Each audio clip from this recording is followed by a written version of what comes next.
সব আরোহীর মরদেহ উদ্ধার করা হয়েছে। দাফনের জন্য মরদেহ নেওয়া হচ্ছে পূর্ব আজারবাইজান প্রদেশের তাবরিজে। প্রেসিডেন্টের মৃত্যুতে 5 দিনের রাষ্ট্রীয় শোক ঘোষণা করেছে তেহরান। শোক জানিয়েছেন বাংলাদেশ সহ বিভিন্ন রাষ্ট্রের প্রধান। টানা 16 ঘন্টারও বেশি সময়ের অভিযান শেষে মিলল মুসলিম বিশ্বের অন্যতম ক্ষমতাধর নেতা ইব্রাহিম রাইসি ও তার সহযাত্রীদের মরদেহ।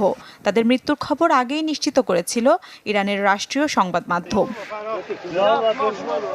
সোমবার এক বিবৃতিতে ইরানের প্রেসিডেন্ট ইব্রাহিম রাইসি, পররাষ্ট্রমন্ত্রী হোসেন আবদুল্লাহিয়ান সহ হেলিকপ্টারের মোট 9 আরোহীর মরদেহ উদ্ধারের কথা জানায় দেশটির রেড ক্রিসেন্ট সোসাইটি।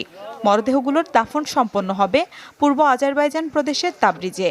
প্রেসিডেন্টের মৃত্যুতে 5 দিনের রাষ্ট্রীয় শোক ঘোষণা করেছে তেহরান। এদিকে ইব্রাহিম রাইসির মৃত্যুতে শোক স্তব্ধ গোটা